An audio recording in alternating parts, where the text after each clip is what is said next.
So this is from a recorded talk. So the merit that we create, it gives us happiness in the present moment. And if that merit gives results further than this, then we'll get happiness further on into the next life. And after death, that merit gives its results and allows us to be born in a happy place, in heaven. And papa, this demerit, it's the opposite of this. When we do it, then suffering arises. The result, the fruits of those actions are suffering. And that gives us further results as well. That when we die and we get born, then we'll be born into a place of pain, of suffering. And an easy way to see this is the animals that are around us. They have a lot of difficulty, a lot of ardua in their lives. And just finding one meal, just finding some food to eat, it's very difficult. And in order to have some ease and comfort in their lives, they need to depend upon people, upon humans. So like the pets that we have, the cats and the dogs. And if they don't have people to look after them, then there's a lot of danger that comes to themselves through trying to find food. And so it's very tough and very difficult being born as an animal. And there are some great teachers, great monks, who in their previous lives were born as animals. But in the present life, or in their last life, they were arahants. And so one of them, he told a story about how he had previously been born as a bear, and he was very hungry. And he saw some pumpkins that the villagers had planted, and so he went to go eat one. But the owners of that pumpkin saw this bear, and so they got together and got some machetes and slashed the bear. And so it's like, even though there's a lot of things in this world, there's a lot of material wealth, but none of it really belongs to animals. And so it's a place, and it's a birth that's filled with a lot of suffering. And there are other realms of these woeful states to be born into. Those of the hungry ghosts, the asura guys, and the hell beings. And these are very painful places. There's a lot of torture being born in those places. And that's the fruit of the unskillful or the harmful acts that we do, is that of suffering. This is what comes from a karma that we create through body, speech and mind, which is unskillful, which is demeritorious. But there's also this meritorious karma, this good actions that we do. These are skillful things, kusala, these skillful acts through our body, our speech and our minds. And so the results that we gain from this is goodness. And this is what happens from the merit that we produce. So that these actions of body, speech and mind that are meritorious are skillful. And these are things which we do. We come together every week to the monastery and we do these skillful acts. These are good opportunities for us to come and to create merit so that we gain this fullness of heart, we gain happiness of heart. So really our hearts are some things which they're not biased, they're centered, they're in the middle. When we create skillful acts, or there are skillful aramana that we experience, these flow into the heart. And so we should try to create skillful deeds. And how do we do this? How do we create merit? Well, it's from our acts of body, our speech, and our minds. And there are many different ways to do this.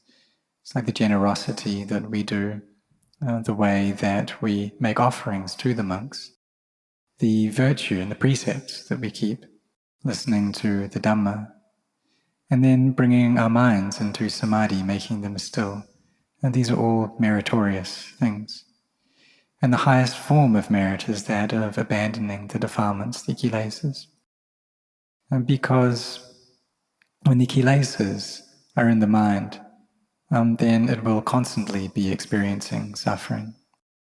And if we can't control them, if they are out of hand, then there'll always be agitation and heat in our lives.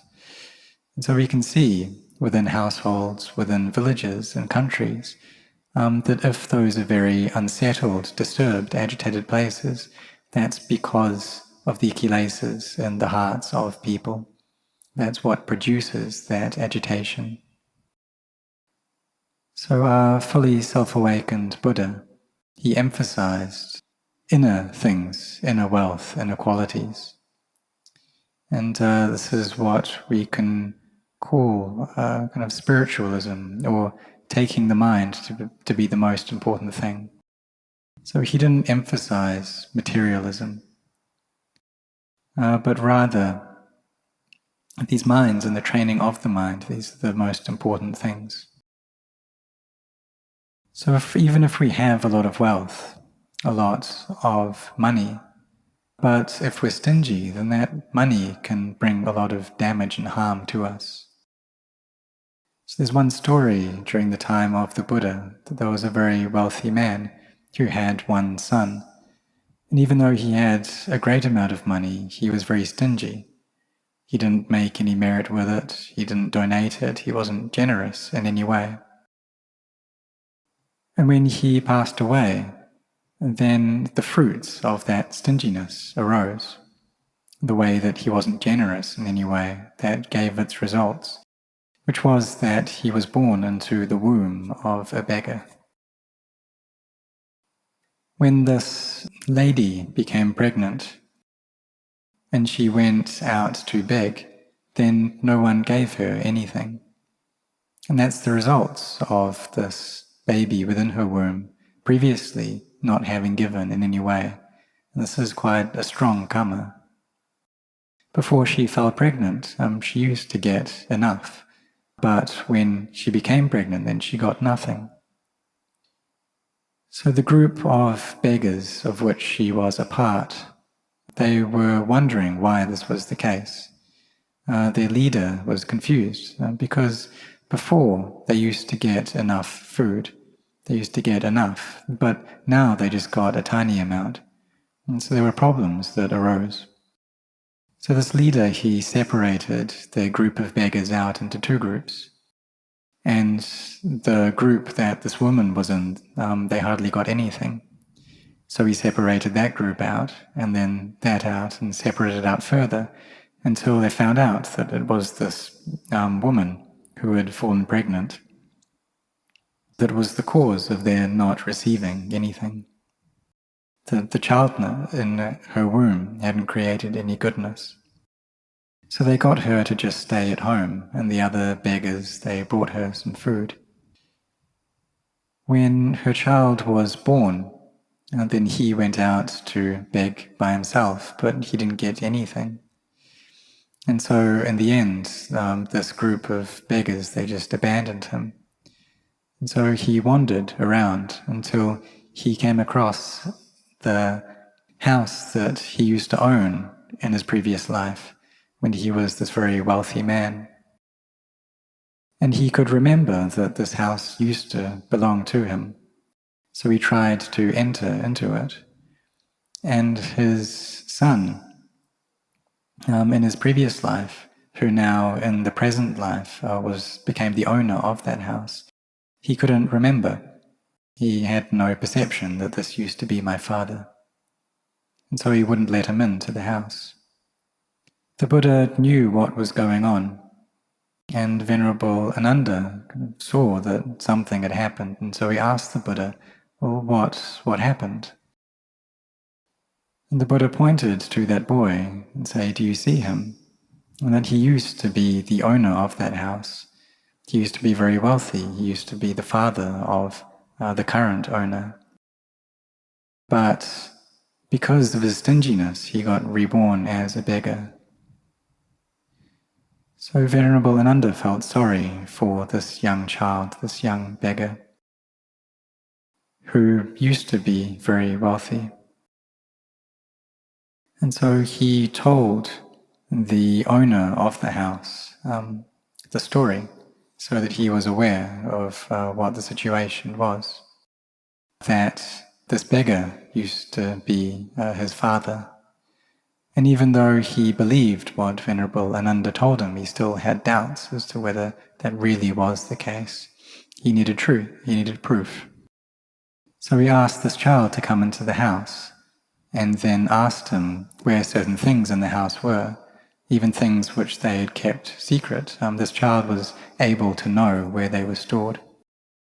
And so he believed that this really was his father in a previous life. And then he took the child into the house out of gratitude and took care of this child because he used to be his father. So this all relied upon the kindness of the Buddha, that the Buddha felt sorry for this beggar child, that he was in a difficult situation, he was in a place with lots of suffering. And so we see that this is what happens when we're stingy. This is the result of being stingy, that we get born into the world in this way. And so if people have a lot of wealth, but they don't use that to create any goodness, then the result of that karma is suffering. So we should use the time that we have, the wealth that we have in this world to create goodness. We also see that in one of the Buddha's previous lives, when he was born as Mahachanaka, that when he entered into his mother's womb, and she went traveling on a very long distance, but even though the situation was quite difficult, still all people who saw her had love towards her, and even Indra came to help. And why is that? It's because the Bodhisattva had created and developed so much generosity, this quality of virtue, that these were already full, these paramis were complete already. So it's similar to Venerable Sivali, that he had created so much dana parami, he'd been so generous. So when he was born in his last life, then he got so many gains, and that was the result of all the merit that he had created before. And so this is just telling his story in a very brief way. A form of goodness which is higher than that of generosity is sila, is virtue. It's like how we've come and we've taken on the 5 precepts today. And this brings us more benefit than generosity does. Because one type of generosity is the kind of people who don't have morality, who don't keep the precepts. And another kind, one that's higher, is people who do keep the precepts and are generous. We also see that if people are generous and they have peaceful hearts, then the benefits they get from that is higher still. And the people who are practicing, who are intent on meditation, on cultivating their minds, and that when they give, they don't want anything in return. They don't. All they want is to abandon the kilesas. All they want is to give up the greed that's there in their hearts. And so they're not after the wealth of humans or even the wealth of devas. What they want is the wealth of nibbana. And this kind of generosity is higher still. And so these are ways of cultivating goodness within our hearts. For us, we have respect in the Buddhist religion. And this is a religion of awakening, of knowing, of joyfulness. So we need to try to practice, to develop this mind, to be better, to be higher. And the result of that is happiness. So we should apply ourselves to this practice. Even though we may not have much external wealth, it's still enough. It's still good enough for us to be able to live our lives, to be able to survive. We still have enough food, our shelter's good enough, our clothing's good enough, we have medicine when we need it. And even though we may not have a lot of money, it's still enough. And we can learn to be content with what we do get, what we have and what we receive. Learn to be frugal, to be happy with little. And that brings happiness. We have the happiness within our hearts. We have the happiness of peace that's there. So this is taking the mind to be the highest thing. It's not taking material things too seriously or giving too much importance on them. Many people in the world, they think that if they just gain a lot of external things, they have a lot of wealth, they have a lot of possessions, then that will give them happiness. And they think that it really will be that way, but it's not correct. And we see that even if we gain many material things, will that give us just happiness? Does that situation actually exist? Because all the material things of this world, they fall under the laws of anicca, dukkha, anatta, of change, of stress, of not-self. And these are the laws of the world, the laws of the universe. And so all the things of this world, they abide by the system of the world. And that's a system of change, of stress, of not-self. And all material things are that way. That they don't stay around, they're not permanent, they're stressful. And they have this change as their nature. It's normal for them to be that way, they can't stay on. And it's not appropriate for us to attach to any of it as being me or mine. It doesn't belong to anyone. It's not the self of anyone. They're just elements of this world. So in order to have happiness, all we need to do is to train our minds so that they have mindfulness, they have wisdom, they've got this knowledge which is on top of things. And if we don't have those qualities, then even if we gain a lot of things in this life, we have a lot of possessions, then we don't really know how to use them or to look after them. And it's possible for us to even die because of our wealth. And there's one story of a person who they lived in a house and it was very hot in that house, so they bought an air conditioning unit. But they thought that if they left the fan or the kind of external part of that unit outside of their house, then maybe someone would come and steal it. So they put it inside their house instead. And it was very hot, so they had this unit on throughout the whole day and night, and it was running on oil. And so it kept running until it exploded, and the oil caught on fire, and the house caught on fire. And the owner of that house was a very stingy person, and he kept all of his wealth within the home.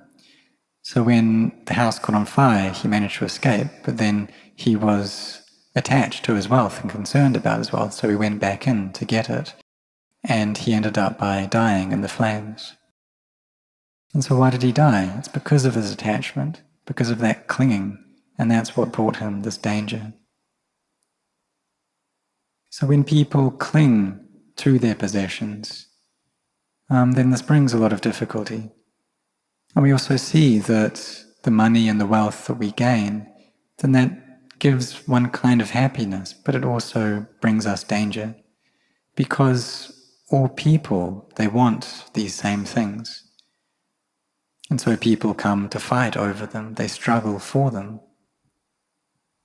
And these are things which we just depend upon temporarily, we keep temporarily. So we should come to know them, we should come to study them, to contemplate them. So these minds are things that we need to train, we need to contemplate, so that we know how to look after our wealth and how to protect our wealth. The Lord Buddha taught us to develop these hearts so they're better, so that they're higher. And when his son, Rahula, asked him for his inheritance, the Buddha asked in return, well, what do you want? Do you want worldly wealth, or do you want the wealth of the Dhamma? And Rahula could see that the wealth of the Dhamma was better, so he asked for that. And so the Buddha had him ordained as a novice, and in not too long he attained arahantship. And then he gained this wealth of the Dhamma fully, 100% within his heart. So for us, we're lucky. We've been born and we've met with the Buddhist religion. We have this faith and belief in the Buddha, the Dhamma, and the Sangha. And so we should develop these hearts, and so that they gain this wealth of the Dhamma within them. We gain as much of this wealth as we can. Because we've already studied, we've already gone out and worked, we already have an occupation. We have duties that we need to do. But the important thing is that we need to be constantly developing our minds so that they become noble. In order for the mind to become noble, it needs to be imbued with the Dhamma. If the mind just has these defilements within it, then that will drag it down, make it become gloomy and sad, and it loses all of its value. But when we train this mind, when we cultivate it, then it gains value. And so this is something that we should do every day. So how do we make our minds better? How do we raise their level? Well, the first way is through generosity. The second is through sila, through virtue, and the third is bhavana, meditation, bringing our minds to peace. So chanting, for example, and even if we don't come to the monastery, we should still chant at home, and we can practice there within our houses. And then we meditate, so that our minds do come to peace. And we can do that within our homes as well. We can make our homes into monastery through keeping the precepts. And this is a kind of a lay monastery that we can create. And then we'll have happiness there within our homes. When we keep these 5 precepts, it's like we're staying under a tree which has many leaves. And so when it rains, those leaves offer us protection from the rain. When the sun shines, it offers us protection from the heat of the sunlight, and the suffering that we experience reduces. Even though it may not have flowers or fruits, it still offers us that protection. And during our lives, everyone's life, they will need to struggle with many things. They will need to go through a lot of suffering, just within every day that we live. And so we need the Dhamma there within our hearts. We need these wholesome qualities there. This quality of patient endurance, for example, to endure with all of the sense impressions that come in through our eyes, our ears, our nose, our tongue, our body, and which flow into the heart. And there are some of these impressions which we like, and there are many which we dislike, and we need to endure with all of them. With both the things that we like and the things that we dislike, we really need to set our hearts in this way. And sometimes there are a lot of these sense impressions which arise, and they can be really strong. So we need to really establish our minds well, to gain control over them, and to forbear. We also need to sacrifice and to share with each other. And through doing this, through our generosity, then the world becomes a happy and peaceful place. And so be intent in creating goodness. And this will be able to give us a form of refuge from the suffering of this world. And really try and put an effort, and try to meditate, to cultivate samadhi, And through this we gain peace, we gain happiness in our hearts. And even though we still live our lives in this world, even though we may still have families, a husband and a wife, or children, we can still live in peace. And we are supporters of the Buddhist religion, people who help to nurture Buddhism, to take care of it, and form a part of the Buddhist assembly, a very important part. And so this fourfold assembly is that of the bhikkhus, the bhikkhunis, and the lay men and the lay women. And all of us need to help each other out. And so we do this. And we are generous. And then we come to practice the Dhamma as well, to sit in meditation, to cultivate our minds, to be training our minds. So we see that we consider this mind to be mine. So why is it that it doesn't stop thinking? Even though we want it to stop proliferating, still it goes on. And why is that the case? Well, it's because it's accustomed to this. That's what we've been training it to do for a very long time now, is to think on and on. And so we need to come and train it anew, so that skillful states arise within it, and so that it can come and grow peaceful. So we develop these skillful thoughts, and skillful speech, and skillful acts. And we develop generosity, and we develop our hearts. And because if we don't train these minds, then they can bring us a lot of harm. And the untrained mind, it will always get lower and lower. It will always try to find a kind of a lower place to flow into. And it's just like water, that when it rains, and that rain pours down onto a hill, then the rain, or that water, it goes into a stream, and that stream flows down, throws down the hill, and it goes into the sea. And so it always flows to a lower place.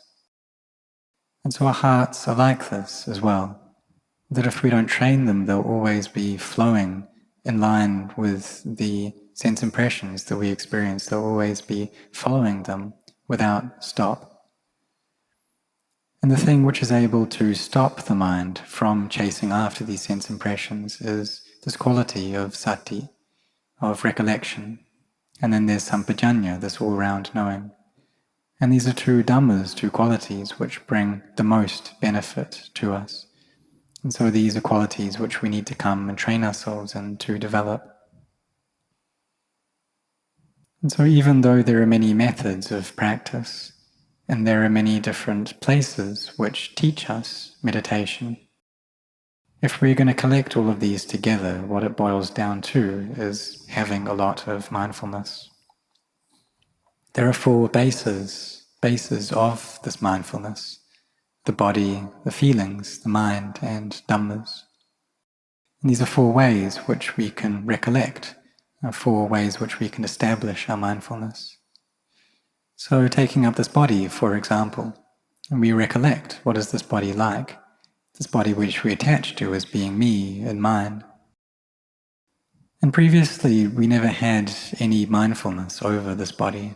Our minds and our thoughts were always sent out of the body. And so we need to train to bring it back. Whether we're standing, walking, sitting, lying down, whether we're drinking or eating, speaking, listening, or thinking, we have mindfulness there with those activities. And when the mind is imbued with this mindfulness, then it will come to stillness and to peace. And in that state we'll be able to see the body as just being a body.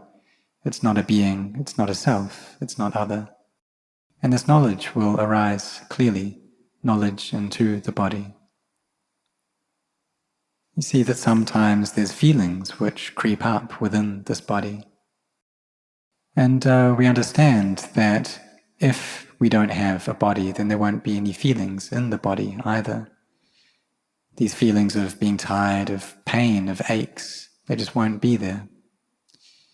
And what about the feelings that come up in the mind? How do they come up? Well, they arise due to the clinging that we have. So we need to train ourselves to have a lot of mindfulness. And we can do this by knowing the breath, the in-breath and the out-breath, using this as a foundation for our mindfulness. And this is what will bring the mind to peace and to respite. Respite from the hindrances. So we should contemplate this body. Is it me? We see it's a collection of elements of earth, water, fire, and air. It's sitting here and it depends upon this breath. It depends upon this oxygen which is constantly flowing into it. But this mind still comes and attaches to the body as being me, as being mine, and it's clung on already. And with that being the case, then greed, hatred, and delusion arise constantly. If we can control these kilesas through virtue, then they reduce. But we also need to bring up a lot of mindfulness as well to reduce them further. We must look at these minds themselves and know what they're thinking about, whether it's good thoughts, whether it's bad thoughts, whether they're meritorious or demeritorious. Sometimes there's greed, hatred, and delusion present within them, and sometimes they're absent. And so what is it that gives rise to these defilements? We should know that. We should know how they arise. And see the mind as just being a mind. It's not a being, it's not mine, it's not other. If we attach to this mind as belonging to me, then the kilesas will arise. These kilesas, they arise due to attachments. But if we don't attach, if there's no clinging there within the mind, it doesn't latch onto things as being me, as belonging to me, as being self, as being other, and that's when the mind is at ease. So we should train ourselves to contemplate and to have these qualities of mindfulness and all-round knowing, and to always be imbued with these qualities. The last level of the 4 foundations of mindfulness is that of Dhamma, of being mindful of the Dhamma, that all things are the Dhamma. But this is a very refined level of practice, and it's something that we're often not able to keep up with. We're not there yet. So initially we should take up the body and use this body to train with. And so this is the way of developing our mind to be higher, to be better. We know what's going on, we have mindfulness, we have wisdom there. And so when we're finished with our work, with our duties, then we come to train our minds. And this training of our mind is what will make them better, what will make them more beautiful. So may all of you be intent in this way, and may all of you grow in the Dhamma.